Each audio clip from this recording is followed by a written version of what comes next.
kemana ruh ketika setelah dicabut dari jasad. Maka kalau kita membaca dalam satu riwayat dari Bara' bin Azib, kita akan menjumpai ruh itu kalau dicabut dari jasad, maka kita harus paham, malaikat itu Pak, kalau akan mendapati orang itu meninggal dunia, maka para malaikat itu akan datang serombongan. Kemudian dalam satu riwayat hadis, Rasulullah itu berkata ketika beliau itu bersandar ke tongkat, maka beliau mengatakan istaidu min adabil qabr, berlindunglah kalian dari adab kubur. Diulang-ulang oleh Nabi sampai 3 kali. Kemudian Nabi mengatakan idza kana al-mu'min fi inqita'i minad dunya wa iqbalu minal akhirah. Seorang mukmin itu kalau akan meninggalkan dunia dan datang dalam urusan akhirat, nazala ilaihi malaikatun minal malaikah. Maka akan datang serombongan para malaikat-malaikat. Kalau yang didatangi itu adalah orang yang beriman, yang datang malaikatur rahmah bersama dengan malaikat maut. Malaikat yang mencabut nyawa, penamaan yang benar bukan malaikat Israel, tapi penamaan yang benar itu malaikat maut. Dia datang serombongan bersama dengan malaikatur rahmah.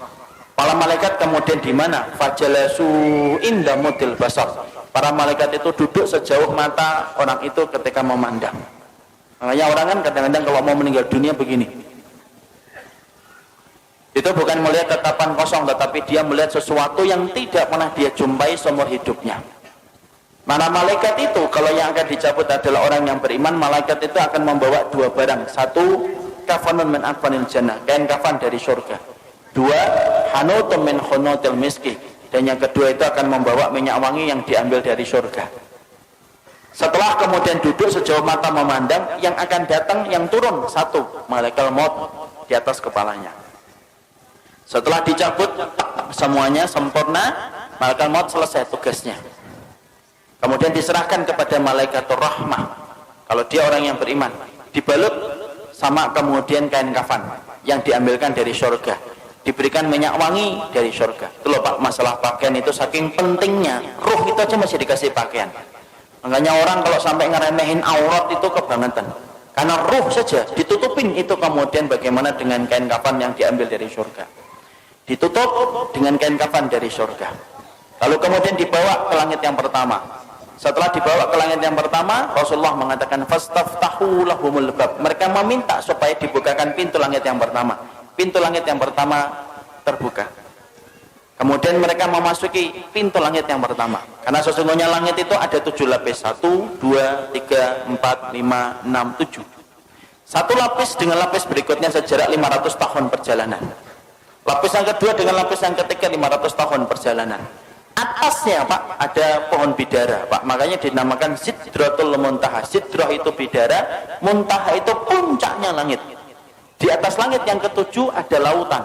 Dari dasarnya sampai permukaannya 500 tahun perjalanan. Di atas yang tempat yang begitu besar, itulah nanti kemudian yang menjadi salah satu tempat arasy-Nya Allah. Maka naik itu melewati langit yang pertama. Seluruh para malaikat gemuruh Pak, cuma kita tidak mendengar. Kita tidak pernah mendengar itu. Makanya dijadikan, kenapa pendengaran kita terbatas? Kalau dijadikan pendengaran kita sensitif, malah tidak bisa tidur.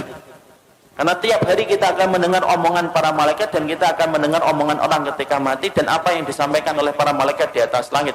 Dijadikan pendengaran kita terbatas karena ada banyak hikmah. Melewati langit yang pertama bergumuruh para malaikat yang kemudian berkata, maniruh hadat tayyib. Ini pemilik ruh yang baik, ini miliknya siapa?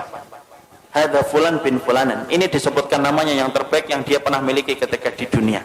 Seluruh malaikat menyambutnya. Naik ke langit yang kedua, minta dibukakan pintu langit yang kedua, dibukakan. Terus sampai akhirnya menembus langit yang ketujuh. Ketika meminta untuk dibukakan pada langit yang ketujuh, maka Allah berfirman, sesungguhnya aku menciptakan dia dari tanah. Aiduhu ilal ardi. Kembalikan dia ke bumi, maka disitulah aku menciptakan, dan disitulah kemudian aku akan membangkitkan kedua kalinya. Akhirnya para malaikat kemudian membawa ruh itu, kemudian ketemu dengan jasadnya yang sedang dibawa oleh para pelayat ke area kuburan. Maka kemudian bertemulah kemudian jasad itu dengan ruh. Ya, jasad ini masih dipakai? Enggak, ini sudah selesai. Jadi yang kita pakai ini jasad sementara saja, ini kendaraan kita di dunia.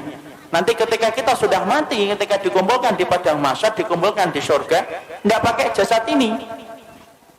Jadi jangan khawatir yang tiba-tiba kemudian kok saya hidungnya gini. Tenang, sampai mati doang. Nanti kalau sudah mati diganti hidungnya sama Allah. Karena nanti kalau kita sudah mati, nanti kita akan dikumpulkan di surga. Fisik kita itu sudah beda dengan fisik di dunia. Makanya fisik kita nanti kalau masuk surga sebagaimana fisiknya Nabi Adam. Tingginya 60 hasta, sekitar 30-40 meter. Maka ketika jasad itu dibawa ke liang kubur, sempat diketemukan dengan roh sebentar. Tapi saat itu jasad sudah tidak ada faedahnya. Kemudian ketika sudah ketemu kembali di area kuburnya, dia sempat mendengar suara terompah terakhir pelayat ketika keluar dari kuburan. Setelah itu kemudian datang pertanyaan mungkar dan nakir menanyakan 3 perkara. Siapa Robnya, siapa nabinya, apa kitabnya, ataupun apa agama yang diutus kepadanya. Setelah dia mampu menjawab itu, maka yang mampu menjawabnya itu siapa? Apakah dirinya? Enggak. Tapi yang menjawabnya itu adalah dibantu sama Allah. Makanya Rasulullah membacakan ayat yusabbitullahu alladhina amanu fil qawli tsabit fil hayati dunya wa fil akhirah. Allah teguhkan orang yang beriman perkataan mereka di dunia dan perkataan mereka di akhirat. Makanya mereka lah yang bisa mengatakan Robku adalah Allah, Muhammad adalah Rasulku, dan Al-Quran itu adalah kitab suciku, dan Islam adalah agamaku. Allah yang menggerakkan di atas langit. Setelah dia mampu menjawab pertanyaan yang pertama, maka Allah berfirman di atas arasnya, Sadaqa abdi, hambaku ini jujur, benar dalam imannya sampai dia menjawab pertanyaan itu. Waftahu lahu baban ilal jannah, maka bukakan pintu antara kuburnya dengan surga. Malaikat membukakan pintu, tidak ada batasan antara kehidupannya di kuburan dengan surga. Dia melihat surga itu, tapi bedanya cuma satu, dia belum bisa masuk ke surga itu. Kemudian Allah bukakan pintu surga itu. Kemudian datang kepadanya seseorang, kemudian dia bertanya, siapa anta? Man anta? Kemudian dia menjawab, orang yang begitu rupawan itu berkata, ana amaluka sholih, saya adalah amalmu yang sholih. Ini sholatmu, ini puasamu, ini sedekahmu, ini ridhomu, ini takdirmu. Maka ini adalah keikhlasanmu, ini infakmu. Maka saya akan menemani kamu sampai nanti hari kiamat. Saking senangnya, ruh itu kemudian berteriak, teriakannya apa? Ya Rabb, aqimis sa'ah hatta arji ila ahli. Ya Rabbku, tegakkanlah hari kiamat supaya aku ketemu cepat dengan keluargaku. Masya Allah. Jadi memori tentang keluarga itu tidak pernah hilang. Sampai orang ketika di kuburan pertama kali, tidak ada yang dia lupakan kecuali adalah masalah dia bersama keluarga. Nah, disitulah kita paham. Kemudian pertanyaan kita, ruh itu ditempatkan di mana, Ustaz? Ruh itu ditempatkan oleh Allah berdasarkan perkataan yang disampaikan oleh Imam Ibnu Qayyim itu macam-macam. Ada ruh yang ditempatkan di dalam kubur mendapatkan kenikmatan. Ada ruh yang ditempatkan yaitu di tempat-tempat yang berbeda. Ada ruh antara langit dan bumi. Ruhnya siapa? Orang yang punya hutang ketika dia tidak membayarkan hutang itu sampai dia meninggal dunia. Ada ruh yang kemudian ditempatkan di tanur. Tanur itu tempat kayak periuk, masuknya kecil, keluarnya besar. Dalamnya itu ke bawahnya besar. Untuk siapa tanur itu? Tempat bagi ruh mereka yang dulunya ketika di dunia berzina dan tidak bertobat sampai mati, dibakar oleh Allah selamanya sampai nanti hari kiamat itu datang. Dan mereka berusaha keluar tetapi tidak bisa keluar. Imam Ibnu Qayyim menjelaskan itu tempat bagi para pezina yang tidak bertobat sampai dia mati. Ada kemudian ruh yang ditempatkan di sungai darah. Setiap waktu kemudian dia melipir ke pinggir, kemudian dilempari batu, kemudian dia melipir lagi dilempari batu. Siapa itu? Pemakan riba yang tidak meninggalkan ribanya. Disitulah kita mendapati ruh itu akan ditempatkan oleh Allah berdasarkan amal-amal yang mereka lakukan. Ada enggak ruh bergantayangan? Tidak ada bergantayangan. Kayak kurang kerjaan aja bergantayangan. Karena sesungguhnya ruh itu miliknya Allah dan Allah yang menggenggamnya. Nah ini ada rumah habis mati bunuh diri, malamnya kelihatan orangnya nangis-nangis, Ustaz, itu setan. Ruh itu tidak mungkin balik, Pak. Kenapa ruh tidak mungkin balik? Karena ruh itu tempatnya di alam barzah. Dan barzah itu kenapa disebut dengan barzah? Tembok tebal yang tidak bisa ditembus itu namanya barzah. Nah kalau ruh itu masih bisa seliweran dalam kehidupan dunia, penamaan barzah itu batal demi hukum. Karena kemudian masih bisa ditembus, makanya tidak bisa balik. Ada tembok tebal, sebagaimana Allah sampaikan dalam surat Al-Mu'minun ayat yang ke-100, tidak bisa balik. Apalagi sampai kemudian balik, ngeliatin anaknya, rumahnya. Ya kalau rumahnya nggak dijual, kalau rumahnya dijual kan jadinya sedih. Loh, kok sudah ganti orang ya? Karena nggak ada yang bisa balik, Pak. Makanya ruh itu semuanya ditempatkan oleh Allah berdasarkan amalan-amalan mereka, dan tidak ada ruh yang bergentayangan. Makanya kemudian kalau kita dapatin ada tempat-tempat, ada orang mati bunuh diri kok kelihatan ada hantunya, itu bukan roh, tapi itu setan yang mencari celah dan kesempatan supaya dia itu ditakutin. Kenapa setan itu senang untuk menakuti manusia? Karena setan tahu syirik itu mulainya pertama kali ketika takut. Orang kalau sudah takut maka cenderung gampang untuk melakukan syirik. Kalau sudah syirik nyebar kemenyan. Kalau sudah syirik dia akan kemudian korban di situ, di tempat yang dia takutin. Kalau sudah takut dia akan lewat sambil mengatakan, "Kula nuwun Mbah, ngapunten, lewat Mbah, lewat." Itu kemudian mulainya dari ketakutan. Makanya kemudian tidak ada ruh yang bergentayangan, itu tidak ada. Yang ada itu apa? Setan. Karena setan itu bisa berubah wujud apa saja. Anjing hitam perwujudan dari jin, ular hitam perwujudan dari jin. Kemudian setan bisa berubah manusia, bisa. Makanya kita dapati ketika Nabi mau dibunuh, siapa yang memberikan saran mengumpulkan 10 pemuda untuk membunuh Nabi Muhammad? Itu setan dalam bentuk manusia. Karena setan itu bisa berubah apa saja, Pak. Dan dia bisa menjadi hantu untuk menakuti manusia. Tetapi roh itu tidak bisa bergentayangan. Roh itu berada pada alam barzah. Dan disebut alam barzah itu karena tidak bisa ditembus dengan apapun. Ya, nggak bisa ditembus apapun. Makanya kalau kita berbicara masalah hantu, hantu itu kan Masya Allah, hantu itu kan beda-beda kan di setiap negara dan setiap wilayah. Kalau di Amerika, hantu itu apa? Hantu itu keren, pakai jas, kemudian giginya runcing, sukanya gigit leher, enak itu. Itulah yang disebut dengan Dracula. Itu hantu Amerika. Kalau Cina beda lagi, hantunya lompat-lompat gitu. Kalau kemudian ada warna kuning berhenti dia, itu hantu Cina. Kalau Indonesia itu yang paling ini, Indonesia apa? Ngesot gitu ya. Itu Indonesia, Masya Allah. Ini produk karena penjajahan Belanda. Sampai bayangin hantu itu nelongso gitu loh. Yang paling keren itu ya Amerika, pakai jas, giginya runcing, takut sama matahari. Kenapa kok manusia itu ketika bayangin hantu itu beda-beda? Karena memang hantu itu hasil dari kemudian bayangan kita sendiri. Ketika setan itu kemudian menakuti kita supaya kita melakukan kesyirikan ketika sudah takut. Makanya tidak ada yang namanya roh itu bergentayangan, itu tidak ada, Pak. Kata Imam Ibnu Qayyim, roh itu ditempatkan oleh Allah berdasarkan dengan amalnya. Ada roh yang ditempatkan di dalam tembolok burung hijau.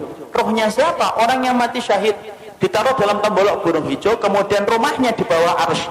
Arsy-nya Allah, mereka tinggal bergantung itu. Kemudian mereka masuk surga di waktu pagi, kemudian pulangnya di waktu sore. Tidurnya di bawah arsy-nya Allah. Ada orang salih ditempatkan di dalam tembolok burung tapi bukan hijau. Dia masuk surga tetapi kemudian dia tidak bisa menikmati sebagaimana para syuhada. Ada roh yang ditempatkan ila rafiqil a'la. Makanya Nabi ditanya, "Ya Rasulullah," oleh Aisyah, "Ya Rasulullah, apakah engkau akan meninggalkan kami?" Kemudian Nabi menjawab, "Ila rafiqil a'la," menuju kepada tempat kumpulan teman-temanku yang salih. Itu menunjukkan apa? Roh itu ada tempatnya sendiri. Makanya kalau kita bertanya, apakah roh itu bisa ketemu dengan roh-roh orang lain? Imam Ibnu Katsir menjawab, iya, roh itu bisa bertemu, Pak, selama mereka sama-sama mendapatkan kenikmatan. Tapi bertemunya mereka tidak ada kaitannya dengan kehidupan di dunia. Makanya kemudian Imam Ibnu Katsir itu mengatakan, innal arwah muqassamatun ila qismain. Roh itu terbagi menjadi dua. Ada roh yang mendapatkan kenikmatan, ada roh yang mendapatkan azab. Roh yang mendapatkan kenikmatan, mereka kumpul. Sebagaimana Nabi mengatakan, ila rafiqil a'la. Beliau ingin ketemu dengan rohnya Nabi Musa, rohnya Nabi Ibrahim, rohnya Nabi Nuh, rohnya Nabi Adam.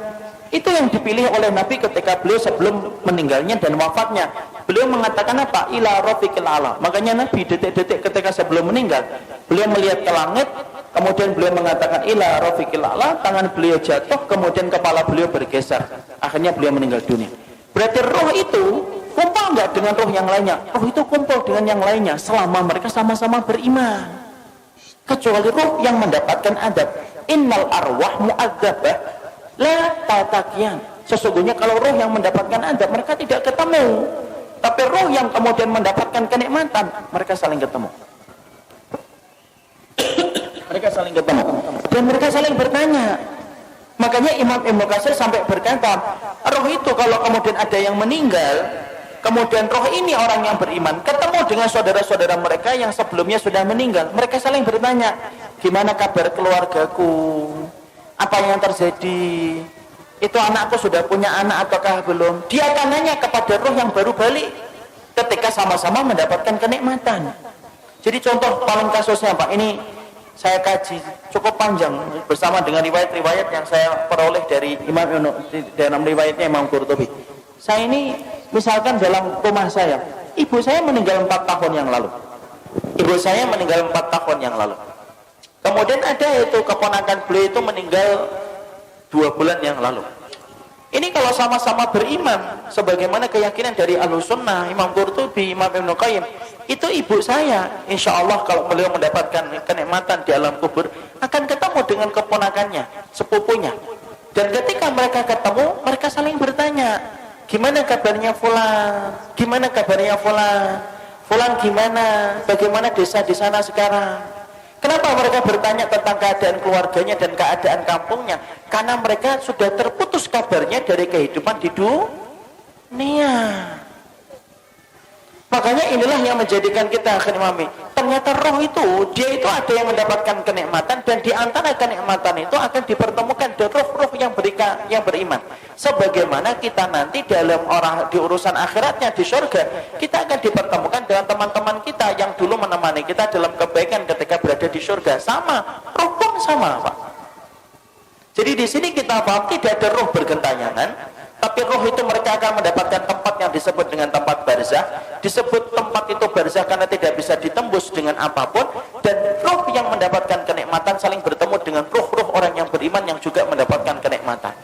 Jadi misalkan di sini di Tangmangu ini, kalau ada yang sudah meninggal gitu, kalau yang meninggalnya baik, ternyata di kuburan dia mendapatkan kenikmatan, ada saudaranya juga yang meninggal lebih dulu kemudian mendapatkan kenikmatan, itu saling ketemu. Itu saling ketemu deh. Dan itu mudah bagi Allah. Makanya Imam Ibnu Katsir itu menyampaikan itu mudah bagi Allah, karena itu merupakan bagian dari kenikmatan yang Allah berikan sebelum mereka menunggu urusan akhirat ketika kiamat ditegakkan oleh Allah. Nah itulah yang menjadikan akhirnya Masya Allah ya, sedemikian masalah roh itu.